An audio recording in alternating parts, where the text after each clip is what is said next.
네, 여러분은 이름을 바꿔보고 싶은 적이 있으십니까? 네. 2부 때는 아주 큰 소리로 여기저기서 네! 라고 대답을 하셔서 되게 반가웠는데 저도 한때 제 이름이 하나님께서 저를 빚으신 모습을 잘 나타내고 표현해 주지 못한다고 느껴서 개명을 하면 어떨까 하고 생각을 한 적이 있습니다. 범송이라는 이름은 사시사철 푸른 소나무같이 항상 바르고 올고드라는 의미입니다.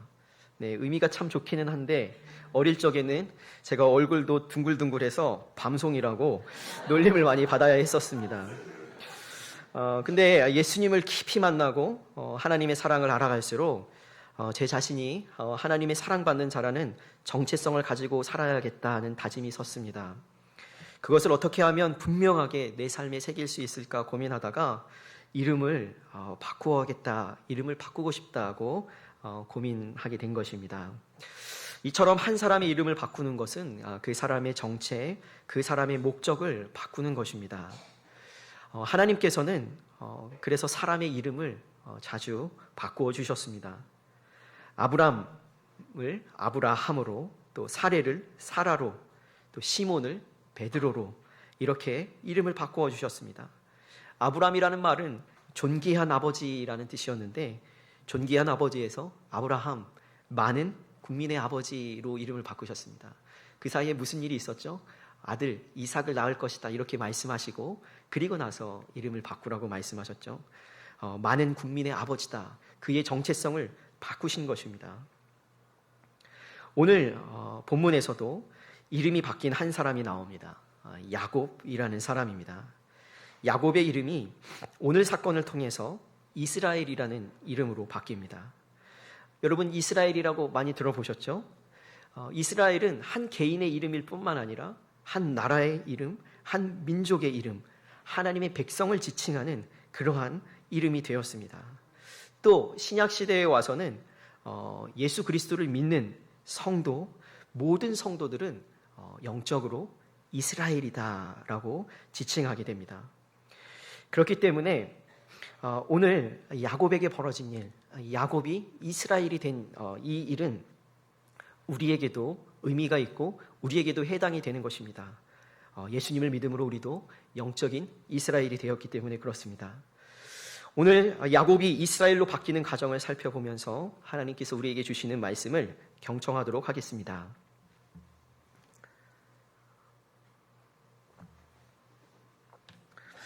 야곱이라는 이름의 뜻은 발꿈치를 잡은 자라는 뜻입니다. 발꿈치를 잡아서 따라잡은 자라는 것입니다. 발꿈치를 잡았다는 것은 경쟁에서 이기기 위해 상대방의 약점을 잡고 상대방 앞에 장애물을 놓아서 상대가 앞으로 나아가는 것을 막고 자신이 우위를 점하도록 하는 것입니다. 야곱은 하나님의 복을 받기 위해서 그러한 일들을 했습니다. 쌍둥이 형과 아버지를 속였습니다. 먼저 형이 아쉬운 순간을 기다렸다가 팥죽 한 그릇으로 장자권을 팔게 하여 장자권을 얻었습니다. 저비용 고효율이죠. 또 아버지 이삭이 유언과도 같은 축복 기도를 하려고 했을 때 어머니의 도움을 받아 아버지를 속이고 형인 척 행세를 해서 축복 기도를 가로챘습니다.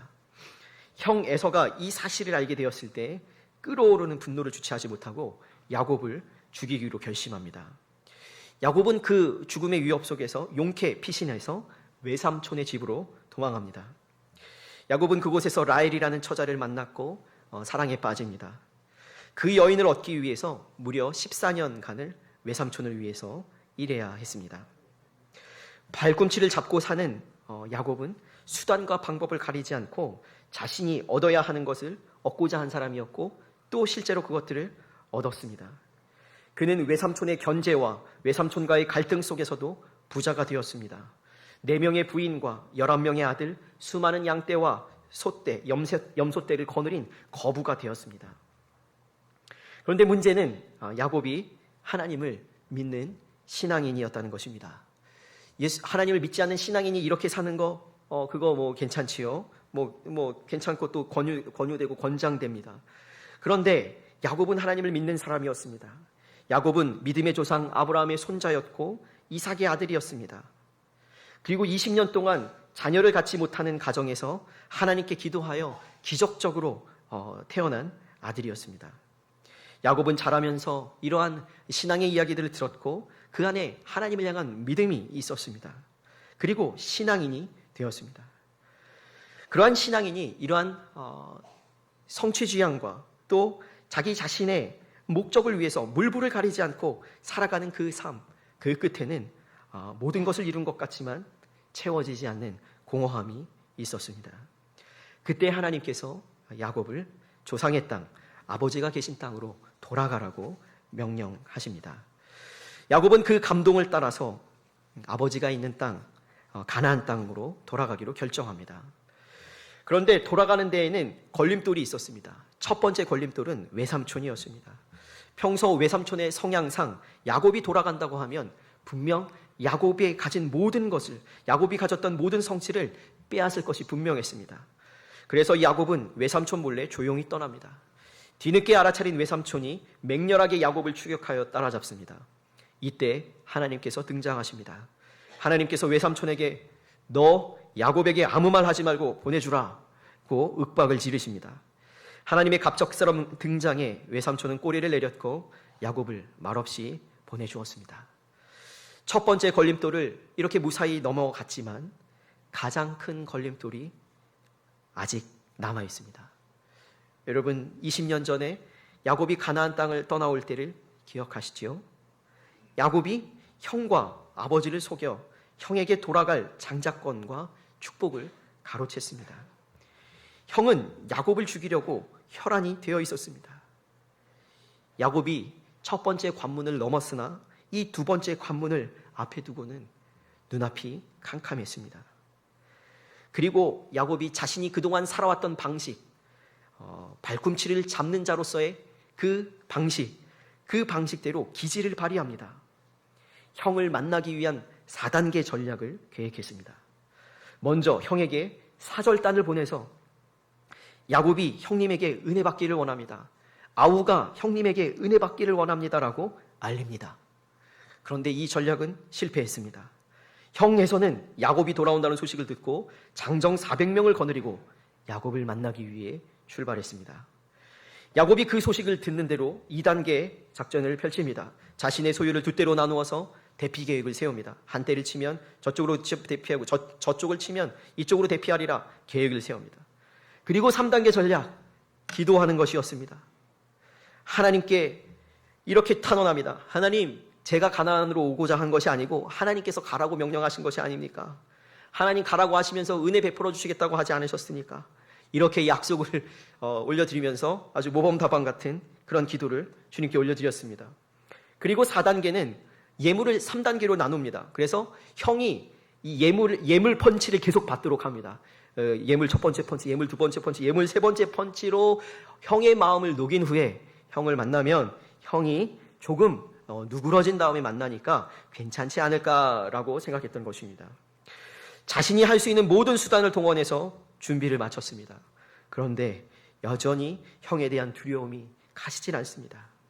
모든 준비를 마치고 극도의 두려움에 떨고 있는 장소가 바로 야복강인 것입니다.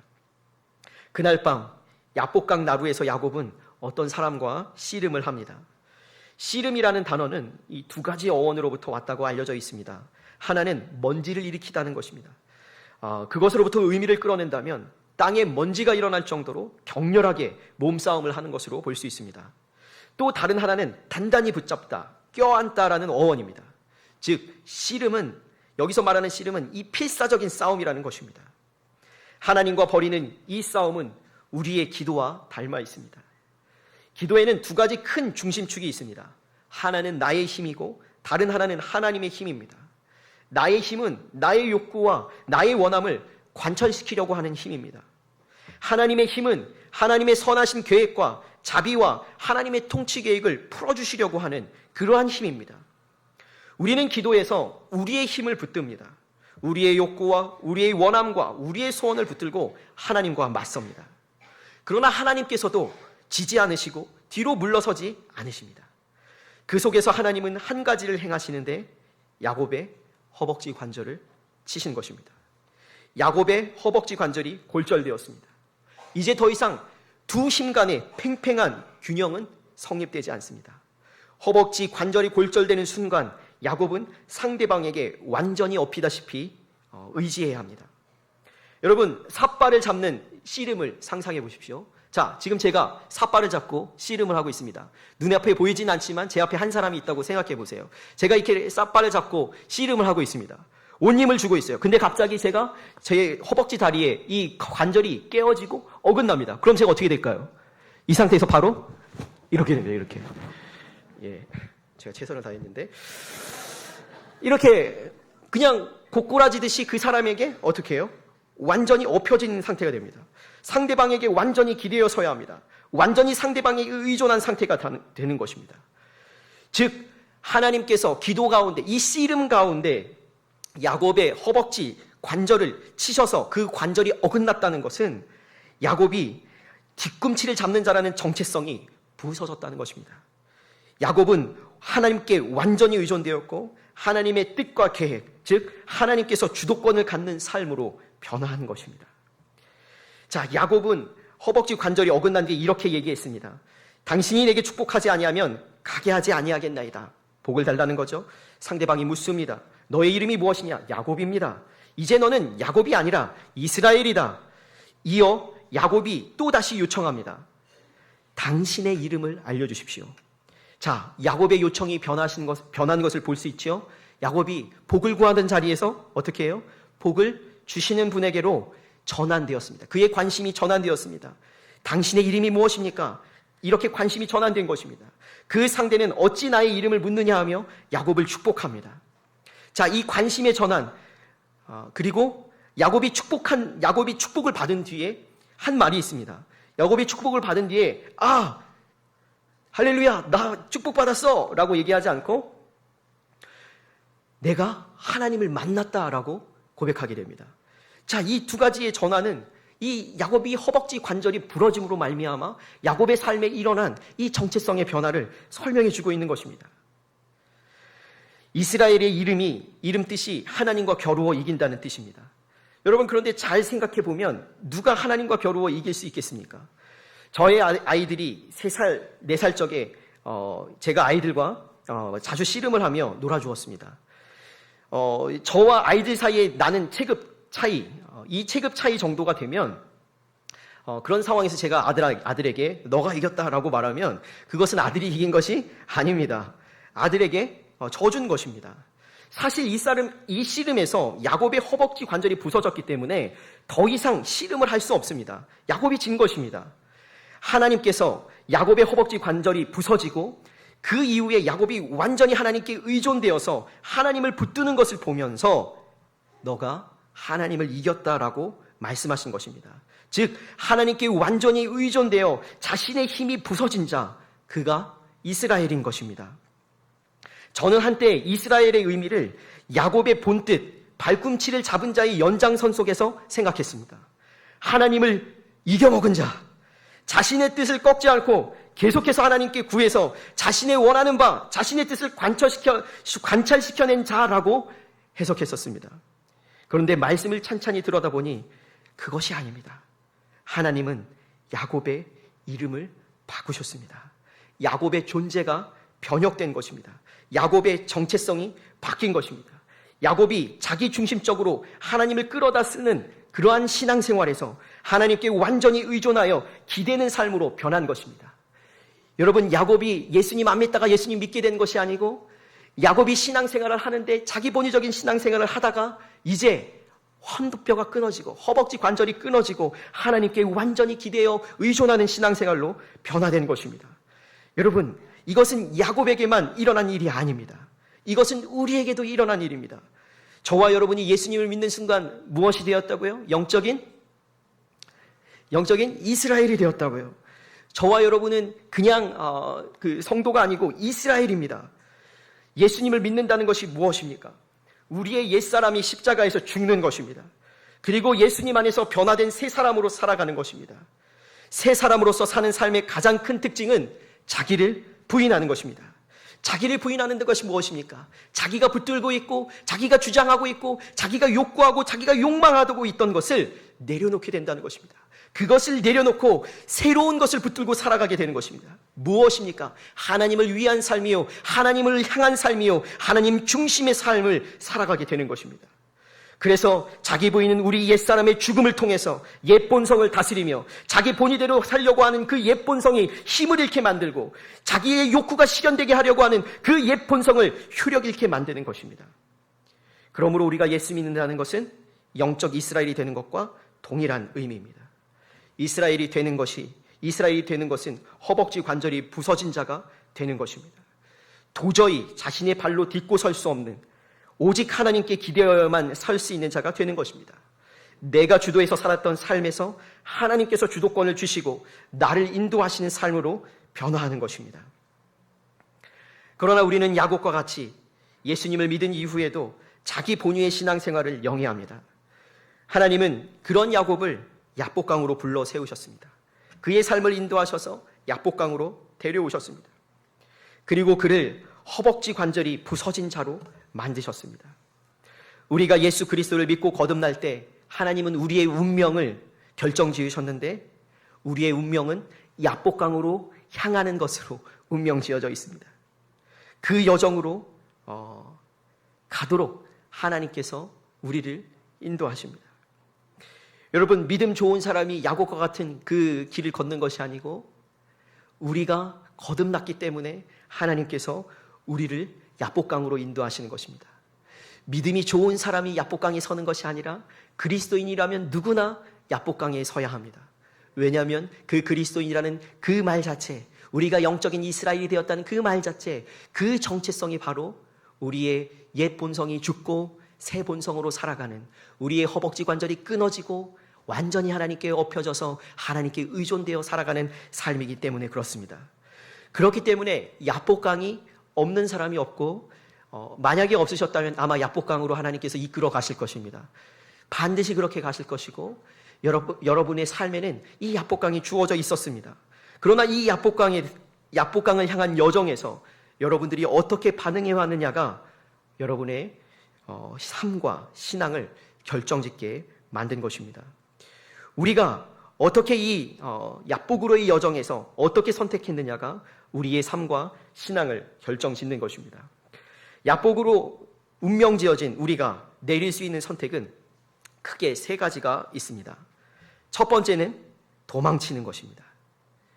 야복강이라는 상황을 만들지 않기 위해 어떻게든 수단과 방법을 가리지 않는 것입니다. 앞에 야복강이 있으면 뒤로 물러가 저 멀리 도망칩니다. 두 번째는 야복강을 건너지만 씨름을 하지 않습니다. 허벅지 관절이 멀쩡한 상태로 야복강을 건너는 것입니다. 세 번째는 야복강을 건너기 위해 씨름하는 것입니다. 말씀을 준비하면서 하나님께서 우리 모두에게 큰 확성기를 들고 외치는 소리를 듣습니다. 야복강으로의 여정에서 도망치지 말라. 야복에서 도망치지 말고 야복을 받아들이라. 이 하나님께서 저와 여러분들에게 주신 말씀인데요. 우리 함께 화면을 보시고 한번 선포해 볼까요? 시작. 야복강으로의 여정에서 도망치지 말라. 야복에서 도망치지 말고 야복을 받아들이라. 한 번 더 해볼게요. 시작. 야복강으로의 여정에서 도망치지 말라. 야복에서 도망치지 말고 야복을 받아들이라. 야복의 겉모습은 어떻습니까? 형 에서가 장정 400명을 끌고 나와 내 모든 소유를 죽이기 위해 찾아옵니다. 내 모든 소유를 빼앗기 위해 찾아옵니다. 모든 대비를 다했지만 여전히 두렵고 안전을 확신할 수 없는 자리입니다. 앞날을 보장할 수 없고 모든 것을 잃어버릴 위기에 처한 것입니다. 야복의 겉모습 때문에 우리는 이러한 야복을 환영하지 않습니다. 그리고 야복으로부터 도망치려고 합니다. 야복으로부터 도망치려고 하는 여러분들에게 주님께서 주시는 말씀이 있습니다. 그것은 야복의 가치를 볼 수 있어야 한다는 것입니다. 야복의 가치가 무엇인지 보라는 것입니다. 야복은 야곱에게 있어서 야곱의 진면목을 대면하는 자리였습니다. 야곱은 하나님의 자녀로서 믿음으로 살면서도 실제로는 자기 중심적으로 살았습니다.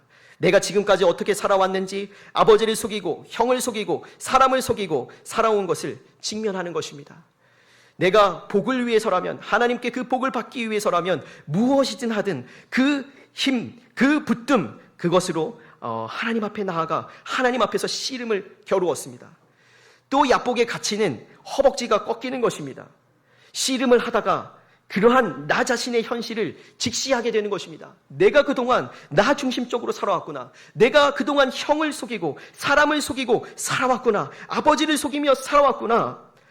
그리고 또 다시 허벅지 관절이 부서지면서 하나님께서 하시는 일은 하나님이 어디 계시는지를 밝히 알게 하시는 것입니다. 나의 삶이 하나님께 합한 삶인지를 알게 하시는 것입니다. 나의 인생의 진정한 목적이 무엇인지를 알게 하시는 것입니다. 하나님이 나에게 무엇을 원하고 계시는지, 하나님의 뜻은 무엇인지, 그리고 내 안에 넣어주신 하나님의 깊은 열망은 무엇인지, 나는 도대체 어떤 존재인지를 헤아리며 하나님 앞에서 듣게 되는 것입니다.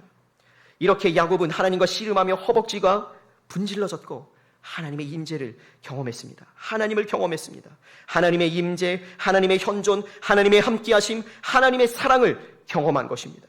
그 속에서 허벅지 관절이 부서지고 완전히 하나님께 의존된 삶을 살게 된 것입니다. 야복의 가치를 보십시오. 야곱은 야복에서 행한 씨름으로 인해서 전혀 다른 차원의 하나님의 임재와 하나님의 함께하심과 하나님의 인도하심과 하나님의 주도권을 경험하며 살게 되었습니다. 우리의 여러 외적인 상황이 야복으로 향하고 있지는 않습니까? 그것이 야복을 향한 걸음이라면 그것을 끌어안고 환영하고 그 하나님 앞에서 씨름하시기를 축복합니다. 야복으로 도피했으나 다시 그 야복 앞에 서게 되실 것입니다. 하나님은 이 도돌이표를 계속 우리의 삶에 주십니다. 언제까지요? 우리가 야복에서 씨름하여 허벅지가 부러질 때까지 이것을 계속해서 주십니다. 성장은 그것을 받아들이고 그 안에 참전하는 겁니다. 두렵지만 그 안에 참전하는 것입니다. 힘들지만 그 안에 참전하는 것입니다. 야복으로부터 도망치지 마시고 그 안에 들어가실 예수님의 이름으로 축복합니다. 두 번째는 야복강을 건너지만 씨름하지 않는 것입니다. 야곱은 밤이 새도록 하나님과 씨름했습니다. 그런데 어떤 사람들은 야복강 앞에서 씨름하지 않고 잠듭니다. 본문에서 어떤 사람이 씨름을 걸어왔다고 했습니다. 그것은 하나님께서 야곱에게 씨름하자고 초청하시는 것입니다. 그런데 어떤 이들이 밤은 깊었고 피곤합니다. 그리고 잠들고 그냥 야복을 건넙니다. 건너려고 합니다. 여러분 야복을 건너실 수 있을 것입니다. 그리고 건너게 될 것입니다. 즉 우리를 야복에 세우기 위해 찾아왔던 많은 위험 요소들이 해결됩니다.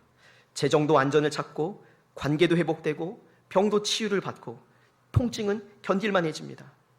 그런데 문제는 여전히 허벅지 관절이 부서져 있지 않다는 것입니다. 여전히 야곱으로 살아갑니다. 우리가 기억해야 할 것은 하나님께서 우리를 야복에 세우시는 목적은 하나님과 씨름하며 허벅지 관절이 어긋나 우리를 하나님께 절대 의존하는 신앙으로 변화시키시는 것입니다. 야복에 세우기 위해 찾아온 위기들은 우리를 무너뜨리기 위한 것이 아니요 고생을 위한 것도 아닙니다. 하나님 중심에 하나님께서 주도하시는 신앙생활에 이르게 하기 위한 것입니다.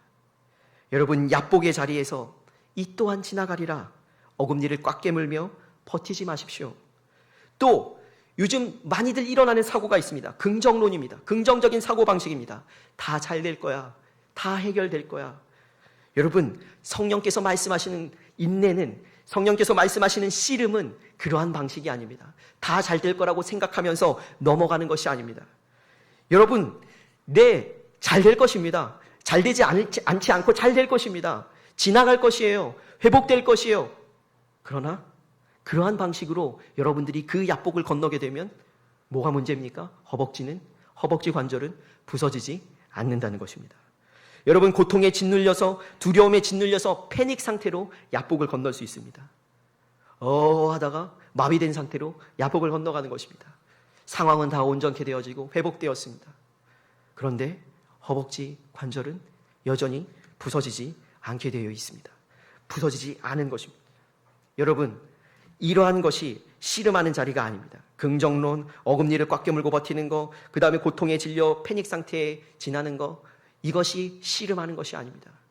여러분 씨름을 한다는 것은 한번 하나님께 요청하는 것, 이게 아닙니다. 야곱이 야복강을 야복강에 밤을 맞기 전에 4단계 전략 중에 3단계 전략이 뭐였습니까? 3단계 전략이 기도하는 거였습니다. 그런데 그 기도는 기도라고 표현을 했는데 오늘 우리 본문에서는 기도라고 표현하지 않고 씨름이라고 표현했습니다. 이 기도와 씨름은 다른 것입니다. 앞에서 3단계 전략으로서의 기도는 그냥 한번 요청하고 만 것입니다. 그런데 여기서 말하는 씨름은 그런 것과는 질적으로 다릅니다.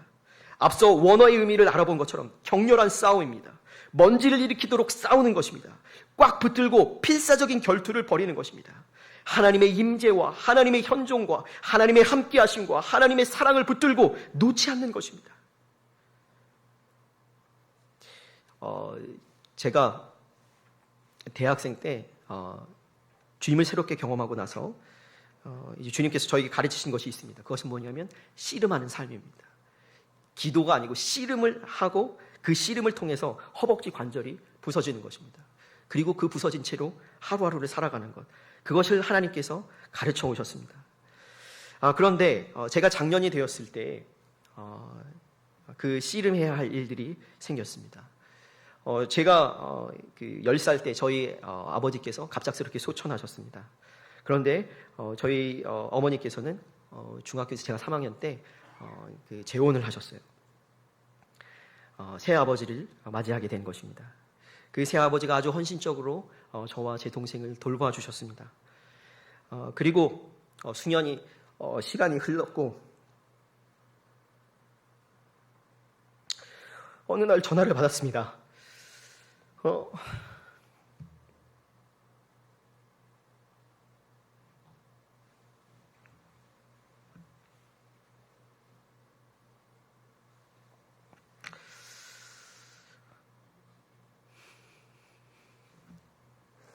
아버지께서 전립선암에 걸리셨다는 연락을 받았습니다. 기수가 좋지 않았습니다. 1기와 2기 정도 되면 괜찮았을 텐데 3기라는 판정을 받게 되었습니다. 급히 수술을 해야 하는데 아는 의사도 없고 아는 병원도 없고 난감했습니다. 병원을 알아보니까 한 2달 정도는 기다려야 한다는 결과를 그런 소식을 들었습니다. 그때 하나님께서 야복에서 그것은 저의 야복이었고 그리고 저를 부르신 것입니다.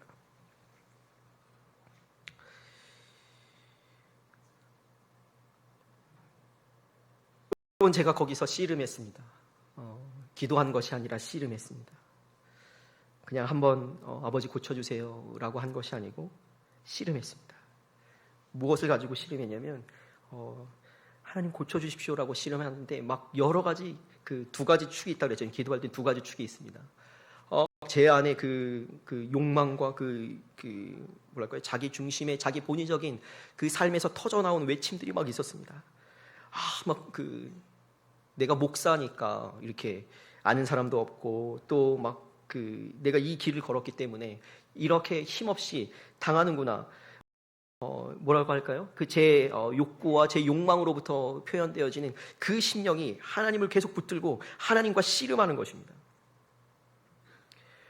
그렇게 주님, 종의 아비가 병들었습니다. 종의 아비가 주님 병들었는데 어떻게 할 방법이 없습니다. 주님, 종의 아들이, 종의 아버지가 병들었습니다. 주님 앞에서 씨름하기 시작했습니다. 그 팽팽한 그 씨름 속에서요, 하나님께서 제 허벅지 관절을 부수십니다. 허벅지 관절을 부수시고 하나님께서 나타나십니다. 내가 이 상황에 개입할 것이고 내가 주님께서 제가 젊은 시절에 하나님을 섬기기로 결정했을 때부터 하나님께 말씀하신 게 있어요. 너가 의사가 되는 것보다, 너가 판사, 검사가 되는 것보다 너가 목사 걷는 것이 너의 부모님에게는 훨씬 더 큰 효도일 것이다. 이렇게 말씀하셨어요. 그것을 기억하게 하시면서 너 지금 잘한 선택을 하고 있고 너 나를 섬기는 그 길을 충실되게 걸어온 것에 대해서 내가 그것에 대해서 인정하고 내가 그것에 대해서 귀하게 여기고 있다. 이렇게 하나님의 관점들이 풀어지기 시작한 겁니다.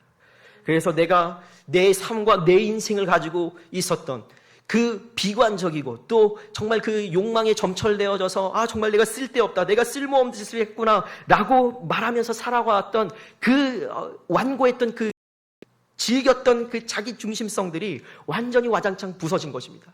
하나님 앞에 완전히 항복되게 된 것입니다. 하나님 정말 그렇습니다. 하나님은 참 좋으신 분이시고 하나님은 이 상황 속에서도 우리를 주도하시고 우리를 인도하시는 분이시며 하나님을 따라 걸어온 이 삶이 참으로 가치 있고 참으로 영광된 삶이었습니다. 이것을 제 안에서 불러일으키기 시작하신 것입니다. 하나님이 이기셨습니다. 하나님이 저를 이기셨습니다.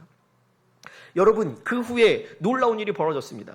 제가 병원에 갔더니 의사 선생님이 바뀌어진 것입니다. 제가 알 수는 없었지만 그 의사 선생님이 바뀌어졌는데 우리나라 최고의 전립선암 권위자였습니다. 그리고 그 사람에게 그 진료를 받기 위해서 또 수술을 받기 위해서는 2달여의 시간이 소요된다고 했습니다. 그런데 진료를 받으러 딱 들어갔는데 그분이 그 수술 스케줄을 보시더니 다음 주에 한 자리가 비었네요. 다음 주에 수술하실까요? 라고 말씀하시는 것이었습니다. 그러면서 저는 하나님 감사합니다. 하나님 감사합니다. 말씀드렸습니다. 그러나 제가 너무너무 감사했던 것은 제가 그렇게 아버님이 그렇게 수술을 빨리 받고 막 이렇게 이런 과정도 과정이지만 그 씨름의 현장 가운데 나를 찾아오셨던 분이 하나님이셨구나. 나를 찾아오셔서 나를 이기신 분이 하나님이셨구나. 하나님이 나를 주도하시고 하나님이 나를 인도하고 계시는구나. 바로 허벅지 관절이 내게 부서졌구나 라는 것을 감사하게 된 것입니다.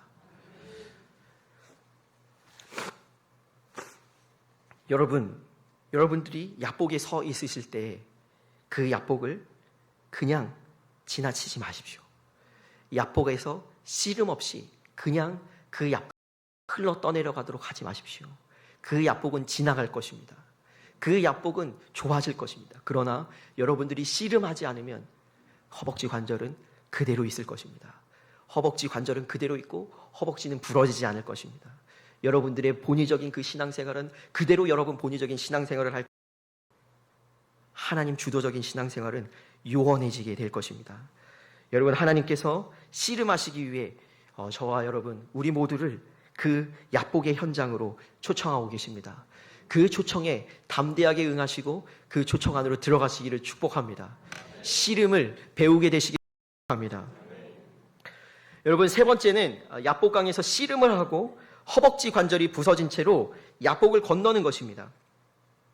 이런 선택에 있어서 주의점은 이것이 한 번으로 끝나는 싸움이 아니라는 것입니다. 큰 의미에서 야곱은 하나님 본위의 신앙생활로 들어섰지만 여전히 완전한 것은 아니었습니다. 약복을 건넜습니다. 그리고 에서와 기적적인 화해를 이루었습니다. 그러나 후에 야곱은 바로 하나님께서 말씀하신 땅으로 당도하지 않고 세겜에 머뭅니다. 거기서 딸이 강간을 당하였고 그 강간당한 것을 해결하기 위해서 아들들이 거짓말로 한 종족을 말살합니다. 야곱에게 또다시 생명의 위협이 찾아온 것입니다. 이때 또다시 주님은 야곱을 베델로 부르셔서 허벅지 관절을 부수십니다. 창세기 35장 10절 말씀인데요. 한번 읽겠습니다. 창세기 35장 10절 말씀 함께 읽겠습니다. 시작. 하나님이 그에게 이르시되 내 이름이지만은 내 이름을 다시는 야곱이라 부르지 않겠고 이스라엘이 내 이름이 되리라 하시고 그가 그의 이름을 이스라엘이라 부르시고. 여러분, 우리가 읽은 본문은 32장입니다. 35장이 아니에요. 32장에서 약복에서 하나님께서 이름을 바꾸신 후에 또 35장 어떤 일이 있었습니까? 강간당하고 또 막 종족을 말살하고 막 이렇게 해가지고 생명의 위협이 온 그 자리입니다. 그때 하나님께서 베델로 부르셔서 야곱이 또 여기에서 씨름을 한 것입니다. 그리고 허벅지 관절이 부서지고 야곱에게 또 너 이름을 내가 이스라엘이라 부리라 이렇게 말씀하신 것입니다. 여러분이 약복강을 만나 하나님 허벅지 관절이 부서진 경험을 하셨습니까? 잘하셨습니다. 이제 그 일을 계속 반복해서 해야 합니다. 그러한 반복되는 경험을 통해서 야곱은 한 부족의 족장으로 성장해 갑니다. 후에 야곱이 하나님 앞에서 자손들을 축복한 기도를 보면 놀랍습니다. 12자녀들을 위해서 축복하려 기도했는데요. 그 기도가 하나도 땅에 떨어지지 않고 모두 응답되었습니다. 그 말은 야곱이 이러한 씨름을 반복하면서 경험함을 통하여서 그와 하나님 관계가 매우 완숙해지고 불순물이 제하여져서 하나님께 말씀하시는 것을 온전히 들을 수 있게 되었다는 것입니다. 우리는 오늘 이 말씀을 통해서 약복강에서 내려왔던 우리의 선택들을 점검해야 합니다. 도망쳐왔든지 씨름을 하지 않았든지 하나님은 우리가 우리 중심적인 신앙생활을 하도록 내버려두지 않으실 작정입니다. 왜냐하면 그런 신앙생활에는 자유도 없고 행복도 없고 상급도 없기 때문입니다. 자기 본의대로 자기 욕망을 따라 살면 욕망의 노예가 되어 있습니다. 참 만족도 없습니다. 우리가 하나님께 완전하게 의존되어 있을 때 비로소 거기에 참 자유와 안식과 만족과 행복이 있는 것입니다. 야복에서 하나님과 씨름함으로 하나님께서 본래 우리를 지으신 모습 그대로 살아가기를 축복합니다.